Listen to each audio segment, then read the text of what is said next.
کہ ساری کائنات کا ایک قبلہ بنایا گیا ہے جہاں سارے جس کی جانب سارے لوگ اپنے جو ہے نگاہوں کو جھکاتے ہیں، جب انہیں نیاز کو سجدے میں رکھتے ہیں جس کی جانب، لیکن خانہ کعبہ کا بھی کوئی قبلہ بنا دیا گیا ہے جس کی جانب خانہ کعبہ جھک رہا ہے۔ ہمارے امام نے پھر دو ٹوک فیصلہ کر دیا کہ حاجیو آؤ شہنشاہ کا روضہ دیکھو، ارے کعبہ تو دیکھ چکے، کعبے کا کعبہ دیکھو۔ یہ آقا کائنات صلی اللہ تعالیٰ علیہ وسلم کی ولادت ہے کہ خانہ کعبہ سرکار کو سجدہ کر رہا ہے۔ آقا کائنات صلی اللہ تعالیٰ علیہ وسلم کی ایسی ولادت با سعادت ہوئی ہے کہ آپ کی والدہ محترمہ بڑی حیران و ششدر ہیں، اتنا پیارا بچہ اللہ نے عطا کیا ہوا ہے، بڑی خوش ہیں۔ اور اب اس کے بعد میں بتایا گیا کہ حضرت حلیمہ سعدیہ رضی اللہ تعالیٰ عنہ جو قبیلہ سعد کی رہنے والی ہیں، وہاں پر قحط سالی پڑی ہوئی تھی، اور قحط سالی کا یہ عالم تھا کہ کسی کے پاس ایک دانہ تک نہ رہ گیا تھا جو کھا لیا جائے۔ تو عورتوں نے باہم مشورہ کیا، چلو مکہ المکرمہ چلتے ہیں اور وہاں جا کر کے امیروں کے بچے لے لیں گے، اور ان کے بچے کی دودھ پلائی جو ہم کو حاصل ہوگی ان سے ہم سرسبز و شاداب ہو جائیں گے، ہمارے حال جو ہے نحال ہم ہو جائیں گے، ہمارے پاس بہتیرا مال آ جائے گا۔ اب ساری عورتوں نے حضرت حلیمہ سعدیہ رضی اللہ تعالیٰ عنہ کس سے جا کر کے کہا کہ آج ہم سب جو ہے مکہ المکرمہ جانا چاہتے ہیں۔ حضرت حلیمہ سعدیہ نے کہا میں تو نہیں جا سکتی ہوں، اس لیے کہ میری جو اونٹنی ہے دراز گوش، اس میں چلنے کی طاقت نہیں ہے، ہم کیسے مکہ المکرمہ پہنچ سکتے ہیں، ہم نہیں جا سکتے، تم لوگ چلی جاؤ۔ مگر جب انہوں نے اصرار کیا تو حضرت حلیمہ سعدیہ رضی اللہ تعالیٰ عنہ تیار ہوئی اور اپنی دراز گوش اونٹنی پر بیٹھی جو بڑی کمزور و لاغر تھی، کیونکہ قحط سالی کی وجہ سے اونٹنی کو کچھ کھانے کو نہ ملتا تھا، سبزہ سارا ختم ہو چکا تھا۔ اب حضرت حلیمہ سعدیہ رضی اللہ تعالیٰ عنہ اپنی اونٹنی کو ہانک رہی ہیں، ساری عورتوں کی اونٹنیاں آگے جا رہی ہیں، مگر حضرت حلیمہ کی اونٹنی کبھی تھوڑی دور چلتی ہے پھر بیٹھ جاتی ہے، پھر چلتی ہے پھر بیٹھ جاتی ہے۔ حضرت حلیمہ سعدیہ اسی جو ہے حاشش و پنج میں پڑی ہوئی ہیں کہ ساری عورتیں جا کر کے امیروں کے بچے لے لیں گی، مگر مجھے کون ملے گا؟ ملے گا تو کوئی غریب ملے گا۔ اب آقا کائنات صلی اللہ تعالیٰ علیہ وسلم کے شہر میں جب ساری عورتیں آئی ہیں، سب نے امیروں کے بچے لے لیے ہوئے ہیں۔ اب جب جو ہے عبد المطلب کے جو ہے دودھ پلانے والی عورت آتی، اسے پتا چلتا کہ بچہ جو ہے اس کا باپ نہیں ہے تو ہمیں مال کیسے حاصل ہوگا، تو ساری عورتیں انہیں آقا کائنات صلی اللہ تعالیٰ علیہ وسلم کو چھوڑ دیتی۔ مفسرین اکرام نے بڑا پیارا یہاں پر جملہ کہا ہوا ہے، وہ یہ کہہ رہے ہیں کہ لوگ یہ کہتے ہیں کہ جو دودھ پلانے والی تھی وہ آقا کائنات صلی اللہ تعالیٰ علیہ وسلم کو چھوڑ کے چلی گئی، لیکن حقیقت میں یہ ہے آقا کائنات صلی اللہ تعالیٰ علیہ وسلم تو بے سہاروں کا سہارا بن کے آئے ہیں، غریبوں کے لیے ماوا ملجا بن کے آئے ہیں، یتیموں کا والی بن کے سرکار آئے ہوئے ہیں۔ سرکار دو جہاں جانتے ہیں کہ قبیلہ سعد کے اندر سب سے زیادہ مفلس و کنگال اگر کوئی عورت ہے تو وہ حلیمہ سعدیہ ہے، اس کی بگڑی ہم کو بنانا ہے۔ بلکہ یوں کہیے کہ عورتیں سرکار کو نہیں چھوڑ رہی تھی، بلکہ میرے سرکار کسی عورت کو قبول نہیں فرما رہے تھے، سرکار کو تو حلیمہ سعدیہ قبول تھی، سرکار تو حلیمہ سعدیہ کی بگڑی بنانے کے لیے آئے تھے۔ اب حضرت حلیمہ سعدیہ رضی اللہ تعالیٰ عنہ جب مکہ المکرمہ میں پرویش ہوئی، جب آپ داخل ہوئی تو پتا چلا سارے امیروں کے بچے چلے گئے ہیں۔ حضرت عبد المطلب کے بارے میں بتایا گیا کہ ان کا پوتا پیدا ہوا ہے، وہی بچہ رہ گیا ہے، اس پر باپ کا سایہ نہیں ہے۔ حضرت حلیمہ سعدیہ نے کہا کہ خالی ہاتھ لوٹنے سے تو بہتر ہے، چلو اسی بچے کو لے لیتے ہیں۔ لیکن جب در رسول پر آئی ہیں تو عجیب منظر تھا، پوچھا تمہارا بچہ کہاں ہے؟ حضرت حلیمہ سعدیہ سے حضرت آمینہ بیان کرنے لگی، میرا بچہ تم لینا تو چاہتی ہو مگر میرا بچہ اتنا پیارا بچہ ہے کہ ایسا بچہ تم نے دیکھا نہیں ہوگا۔ حضرت حلیمہ سعدیہ کہنے لگی ذرا دکھاؤ تو صحیح۔ کہا یہ پالنے میں جو لیٹے ہوئے ہیں یہی ہمارا بچہ ہے۔ آقا کائنات صلی اللہ تعالیٰ علیہ وسلم کے اوپر سبز رنگ کی چادر پڑی ہوئی تھی۔ حضرت حلیمہ سعدیہ رضی اللہ تعالیٰ عنہ جھولے کے پاس میں پہنچی اور پہنچنے کے بعد جیسے سبز چادر ہٹائی ہے، آقا کائنات صلی اللہ تعالیٰ علیہ وسلم نے چشمان مبارکہ کھولی ہیں، اور سرکار کی جیسے چشمان مبارکہ کھلی ہیں حضرت حلیمہ سعدیہ بیان کرتی ہیں کہ مصطفیٰ کریم نے جیسے ہی آنکھیں کھولی تو سرکار کی دونوں آنکھوں سے نور نکلا، اور ایسا نور نکلا جو آسمان کو جا پہنچا، اور اس کے بعد میرے سرکار مسکرانے لگے۔ یار اگر بچہ تو کوئی عام بچہ ہو، اگر وہ مسکرا دے تو کتنا پیارا لگتا ہے، یہ تو سید الکونین ہے جب مسکرا رہے ہوں گے، 14 سے زیادہ چمکنے والا بچہ ہے، جب مسکرایا ہوگا کیا عالم برپا ہوا ہوگا، یوں کہیے کہ قیامت ڈھا دی ہوگی سرکار نے۔ سرکار کائنات صلی اللہ تعالیٰ علیہ وسلم مسکرائے ہیں۔ حضرت حلیمہ سعدیہ بیان فرماتی ہیں کہ میرا دل سرکار پہ آ گیا، میرے حضور صلی اللہ تعالیٰ علیہ وسلم کو اٹھایا اور اٹھانے کے بعد چوما، اور چومنے کے بعد اپنا داہنا پستان پیش کر دیا. سرکار کائنات صلی اللہ تعالیٰ علیہ وسلم نے داہنے پستان سے دودھ نوش فرمایا. اب حضرت حلیمہ سعدیہ نے جب بایاں پستان پیش کیا, حضرت حلیمہ سعدیہ بیان کرتی ہیں کہ میرا بچہ عبداللہ میں پہلے سے پرورش کر رہی تھی, لیکن میرے سینے میں بالکل دودھ نہیں تھا, لیکن یہ سرکار کائنات صلی اللہ تعالیٰ علیہ وسلم کی برکتیں تھیں. جیسے سرکار کو گود کیا لیا ہوا ہے, چھاتی میں دودھ اتر آیا ہوا تھا. آقا کائنات صلی اللہ تعالیٰ علیہ وسلم نے داہنے پستان سے جب دودھ نوش فرما لیا, بایاں پستان پیش کیا گیا, سرکار کائنات نے منہ موڑ لیا. حضرت حلیمہ سعدیہ سوچنے لگی بچہ ہے اس لیے منہ موڑ رہا ہے. دوبارہ جو ہے وہ پستان رکھا سرکار کائنات کے منہ میں. میرے سرکار نے پھر اپنا منہ کھینچ لیا, بلکہ سرکار کائنات یہ بتانا چاہتے تھے اے حلیمہ سعدیہ میں ان میں سے نہیں ہو جو اپنے بھائیوں کا حق دبا کے چلے جاتے ہیں, جو اپنے بھائیوں کا حق دباتے ہیں, ان کی زمینیں چھین لیا کرتے ہیں, ان کی پراپرٹی چھیننے کی کوششیں کرتے ہیں. ارے میں تو وہ ہوں جو حق دلانے کے لیے سب کا آیا ہوا ہوں, میں کسی کا حق مارنے کے لیے نہیں آیا. تبھی تو آقا کائنات صلی اللہ تعالیٰ علیہ وسلم کے بارے میں مجدد اعظم پکار اٹھے کہ بھائیوں کے لیے ترک پستہ کرے, بھائیوں کے لیے ترک پستہ کرے, دودھ پیتے کی نسبت پہ لاکھوں سلام. یہ آقا کائنات صلی اللہ تعالیٰ علیہ وسلم ہی ہیں کیا ایام شیر خارگی میں ایسی عدالت پیش کر رہے ہیں, ایسا انصاف پیش کر رہے ہیں, جبکہ بچوں کے اوپر کوئی شرعی قانون لاگو نہیں ہوتا.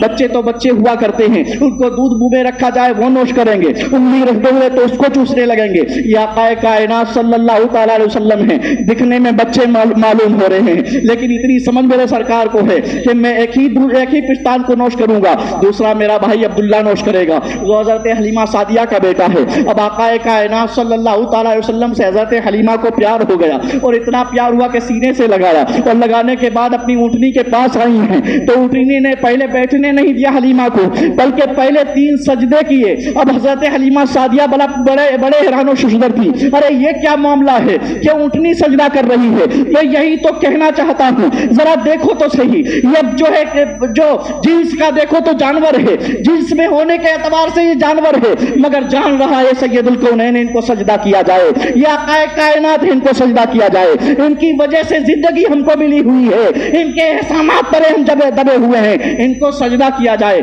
آقا کائنات صلی اللہ تعالیٰ علیہ وسلم نے خود ہی بیان کیا ہوا ہے, جب آپ بڑے ہوئے تھے اور اعلان نبوت کر دیا تھا, سرکار نے بیان کیا کہ کائنات کا ذرہ ذرہ مجھ کو جانتا ہے, میں سید الکونین بنا کے بھیجا گیا ہوں. اگر مجھے کوئی نہیں جانتا ہے تو وہ شرکت جن اور انسان ہیں جو نہیں جان رہے ہوئے ہیں. میرے آقا نے 2 ٹوک فیصلہ کر دیا ہے, جو سرکار کو سید الکونین مانے, جو رسول مختار مانے, وہ یقیناً انسان ہے, اور جو سرکار کو کچھ نہ مان رہا ہو وہ آقا کائنات کی زبان سے سن لو. میرے سرکار کہتے ہیں کہ میں کائنات کا ذرہ ذرہ پہچان رہا ہے کہ مجھے سید المرسلین بنا کے بھیجا گیا ہے. اگر کوئی نہیں پہچان رہا ہے وہ شرکس انسان ہی ہے یا شرکس جن ہی ہے, تو وہ انسان نہیں ہے. سرکار نے بتا دیا وہ شیطان ہے, اس کے اندر شرکشی رکھی ہوئی ہے, شرکشی کی بنا پر کہہ رہا ہے کہ ان کو کوئی اختیار نہیں ہے. میں تو یہ کہنا چاہوں گا انہیں تو اللہ تبارک و تعالیٰ نے محتاج و مجبور بنا کے نہیں بھیجا, مالک و مختار بنا کے بھیجا ہوا ہے. خالق کے کل نے آپ کو مالک کے کل بنا دیا. ارے دونوں جہاں ہیں آپ کے قبض و اختیار میں. آقا کائنات صلی اللہ تعالیٰ علیہ وسلم کو حضرت حلیمہ سعدیہ نے لیا, اور لینے کے بعد جب اونٹنی پر بیٹھی ہیں, آپ تو یہ سوچ رہی تھیں کہ بچے کے اوپر جو بچہ لے کر کے اونٹنی پر بیٹھیں گے, اور اونٹنی تو گر پڑ کے آئی ہوئی ہے, کہیں ایسا نہ ہو کہ اونٹنی گر جائے اور بچہ ہمارے ہاتھ سے نکل جائے. لیکن عجیب کیفیت تھی, جیسے اونٹنی پہ بیٹھنا ہوا, اونٹنی جو ہے کمزور و لاغر تھی تو پہلے تھی, لیکن اب کمزور و لاغر نہیں رہ گئی تھی, بلکہ اس کے اندر توانائی آ گئی تھی, اس کے اندر تندرستی آ گئی تھی. اب حضرت حلیمہ سعدیہ بیٹھی ہوئی ہیں تو اونٹنی دھیرے دھیرے نہیں چلتی ہے, جیسی رفتار اونٹنیوں کی ہوتی ہے اس طریقے سے نہیں چل رہی ہے, بلکہ تیزی سے دوڑتی چلی جا رہی ہے. حضرت حلیمہ سعدیہ سے پہلے عورتیں آئی تھی دودھ پلانے والی, وہ جب آگے نکل گئی تھی, حضرت حلیمہ سعدیہ پیچھے رہ گئی تھی, لیکن اونٹنی اتنی تیز رفتار ہو گئی کہ سب سے آگے نکلنے لگی. تو عورتیں پوچھنے لگی, اے حلیمہ سعدیہ ذرا یہ تو بتا دے, کیا تو سواری چینج کر کے آئی ہوئی ہے؟ تیری سواری تو ایسی تھی کہ گر پڑ کے چلتی تھی, اور ہم سب آگے نکل گئے تھے, تو سواری کی وجہ سے پیچھے رہ گئی تھی. یہ کیا معاملہ ہے کہ پیچھے سے آئی ہے آگے نکل گئی ہے؟ بتا, کیا سواری چینج کر دی ہے, کیا سواری کو بدل دیا ہوا ہے؟ تو حضرت حلیمہ سعدیہ نے بڑا پیارا جواب دیا تھا, اے قبیلہ سعد کی عورتوں سن لو, میں نے مکہ المکرمہ جا کر کے سواری کو نہیں بدلا ہے, ہاں اگرچہ سوار کو بدل دیا ہوا ہے. یہ جو سوار ہمارے پاس میں ہے یہ کوئی عام بچہ نہیں ہے، سید المرسلین کو لے کر کے آ گئی ہوں، جانے کائنات کو لے کر کے آ گئی ہوں۔ آقا کائنات صلی اللہ تعالیٰ علیہ وسلم کی برکتیں جاری ہو گئی۔ اب حضرت حلیمہ سعدیہ آئیں اور جیسے گھر کے اندر سرکار کو داخل کیا تو کیا دیکھتی ہیں کہ ان کی جو دوسری اونٹنیاں تھیں یا دوسرے جو ان کے مویشی تھے، جو ان کی بکریاں تھیں، سب کے تھن بھرے ہوئے تھے دودھ سے۔ اب حضرت حلیمہ سعدیہ کہنے لگی کہ مجھے شدت کی بھوک لگی ہوئی ہے۔ اپنے شوہر سے کہنے لگی جاؤ کسی جانور کے پاس لے جا کر کے کوئی جو ہے کٹورا لے جاؤ اور لے جا کر کے دودھ کو بھر لو۔ اب جب شوہر جس جانور کے پاس جاتا ہے، کوئی برتن لے کے جاتا ہے، وہ برتن فوراً بھر جاتا ہے۔ اب جب جتنے برتن تھے سارے دودھ سے بھر گئے۔ کہا یہ کیا معاملہ ہے؟ ان جانوروں نے کچھ کھایا بھی نہیں ہے لیکن ان کے تھن جو ہے دودھ سے ایسے بھرے ہوئے ہیں جیسے کہ ابھی پھٹ جائیں گے، یہ کیا معاملہ ہو گیا ہے؟ حضرت حلیمہ سعدیہ کہنے لگی تمہیں تو بڑی حیرانی ہو رہی ہے۔ ارے میں تو تم سے پہلے حیران ہو چکی ہوں، یہ تو اتنا پیارا بچہ ہے، چادر سرکائی تھی تو آنکھوں سے نور نکلا تھا اور جو ہے آسمان تک پہنچ گیا تھا۔ یہ ایسا پیارا بچہ ہے، جب لے کر کے آئی تھی تو اونٹنی نے سجدے کیے تھے۔ یہ ایسا پیارا بچہ ہے کہ اونٹنی گر پڑ کے چل رہی تھی، دوڑتی ہوئی آئی ہوئی ہے۔ ایسا پیارا بچہ ہمارے ہاتھ لگا ہے کہ کبھی ہمارے ہاتھ ایسا بچہ لگا ہی نہیں ہے۔ اب آپ کے شوہر نے جب یہ بات سنی تو بڑا پیار پیدا ہو گیا سرکار کائنات سے، حضور صلی اللہ تعالیٰ علیہ وسلم سے پیار کرنے لگے۔ اور سرکار کائنات صلی اللہ تعالیٰ علیہ وسلم بیان فرماتے ہیں کہ مجھے بچپنے کے عالم میں ایام شیر خارگی میں بھی اتنی حیا آتی تھی کہ جب مجھے رفع حاجت ہو جاتی اور اس کے بعد حضرت حلیمہ سعدیہ رضی اللہ تعالیٰ عنہ مجھے جو ہے وہ صاف کر دیتی، اور اگر کبھی ایسا ہوتا وہ اپنے کام میں مصروف ہو جاتی اور میرے جو ہے کسی بھی اظہار وغیرہ کو صحیح نہ کرتی تو میں رونا شروع کر دیتا اور حضرت حلیمہ سعدیہ آ کر کے اس کو صحیح کر دیتی، اور اگر وہ اپنے کام میں مصروف ہوتی تو اللہ کے مقرب فرشتے آ کر کے میرے تہمت کو صحیح کر دیتے تھے، میرا جو ہے سطر چھپا دیا کرتے تھے۔ یہ سید الکونین ہیں جن کے لیے اللہ تبارک و تعالیٰ نے مقرب فرشتوں کو بھیجا ہوا ہے۔ جاؤ میرے محبوب کو تکلیف نہیں ہونی چاہیے۔ ایام شیر خارگی اگرچہ ہے، ان پر اگرچہ بھی شریعت کے احکام لاگو نہیں ہوئے ہیں، مگر ایسا حیا والا میرا محبوب ہے کہ وہ بچپنے کے عالم میں بھی یہ نہیں چاہتا ہے کہ اس کا گھٹنا کھلا رہے یا اس کا سطر کھلا رہے۔ جاؤ اس کے سطر کو چھپا کے آؤ۔ مقرب فرشتے آ کر کے سرکار کا سطر چھپا رہے ہیں۔ آقا کائنات صلی اللہ تعالی علیہ وسلم فرمان چڑھتے چلے جا رہے ہیں۔ حضرت حلیمہ سعدیہ ہیں کہ آپ کو پالنے میں رکھ دیتی ہیں اور اپنے کام میں مصروف ہو جاتی ہیں۔ ایک رات ایسا ہوا کہ آقا کائنات صلی اللہ تعالی علیہ وسلم پالنے میں لیٹے ہوئے ہیں اور سرکار کائنات کا دل چاہا کہ ہمارے لیے کوئی کھلونا ہونا چاہیے، ہم اس کھلونے سے کھیلیں گے۔ یارو ہم خاکی انسان ہیں، ہم خاک کے بنے ہوئے انسان ہیں، تو ہمارے لیے لکڑی کے کھلونے لائے جاتے ہیں، تو کبھی مٹی کے کھلونے پیش کیا جاتے ہیں۔ جس کو نور سے بنایا گیا ہو یقیناً اس کا کھلونا بھی تو نوری ہی ہونا چاہیے۔ اللہ تبارک و تعالیٰ نے اپنے محبوب کے لیے کوئی گڑیا نہیں پیش کی ہوئی تھی، اللہ تبارک و تعالیٰ نے اپنے محبوب نوری محبوب کے لیے نوری کھلونا چاند کو بنا دیا ہوا تھا۔ اے میرے محبوب تمہیں گڑیا سے نہیں کھیلنا ہے، تم کو اگر جب کھیلنا پڑے تو چاند سے کھیل لیا کریے۔ جب آپ جدھر انگلی کریں گے ہمارا چاند ادھر کو جاتا ہوا نظر آئے گا، سرکار جیسا آپ اشارہ کریں گے چاند ادھر کو بھاگتا ہوا نظر آئے گا۔ حضرت حلیمہ سعدیہ کہنے لگی ہو کیا گیا ہے؟ کیا قیامت آنے والی ہے؟ اس چاند کو کیا ہو گیا ہے؟ کبھی داہنے جاتا ہے، کبھی بائیں چلا جاتا ہے، کبھی شمال میں جا رہا ہے، کبھی جنوب میں جا رہا ہے، یہ کیا ہو گیا ہے؟ حضرت حلیمہ سعدیہ بھی دیکھ ہی رہی تھی چاند کی جانب کہ ایک نظر پالنے پر پڑ گئی۔ سرکار کائنات مسکرا رہے ہیں، کبھی داہنی جانب انگلی کر رہے ہیں، چاند داہنی جانب جا رہا ہے، کہیں بائیں جانب انگلی کر رہے ہیں، چاند بائیں جانب بھاگتا ہوا نظر آتا ہے۔ حضرت حلیمہ سمجھ گئی یہ بچہ کوئی عام بچہ نہیں ہے، اس کو کھلونے کی ضرورت ہے اور اس کے لیے گڑیا نہیں لائی جائے گی، بلکہ اللہ تبارک و تعالیٰ نے اس کے لیے کھلونے کو جو ہے چاند بنا دیا ہوا ہے، چاند کو کھلونا بنایا ہے۔ میرے سرکار چاند سے کھیل رہے ہیں، تبھی تو مجدد اعظم پکار اٹھے کہ تم یہ کہتے ہو کہ آقا کائنات صلی اللہ تعالیٰ علیہ وسلم کو کوئی طاقت و قوت نہیں ہے۔ ارے آقا کائنات صلی اللہ تعالیٰ علیہ وسلم تو وہ ایسے انسان ہیں کہ اگر وہ اشارہ کر دے تو چاند بھی کھیلنا شروع کر دیتا ہے، ان کے اشاروں پر ناچنا شروع کر دیتا ہے۔ تبھی تو آقا کائنات صلی اللہ تعالیٰ علیہ وسلم کی شان بیان کرتے ہوئے مجدد اعظم پکار اٹھے کہ چاند جھک جاتا جدھر انگلی اٹھاتے مہد میں کیا ہی چلتا تھا اشاروں پر کھلونا نور کا۔ آقا کائنات صلی اللہ تعالیٰ علیہ وسلم نوری ہیں، ان کے لیے کھلونا جو ہے وہ نوری مسخر کیا گیا ہے۔ سرکار کائنات صلی اللہ تعالیٰ علیہ وسلم کو اللہ تبارک و تعالیٰ نے ایسا جو ہے نور بنا کے بھیجا ہوا ہے کہ حضرت آمینہ بیان کرتی ہیں جب میرا پتر پیدا ہوا تو ایسا نور پھیلا ہوا تھا کہ میں مکہ المکرمہ میں بیٹھے جو ہے ملک شام کے محلات صاف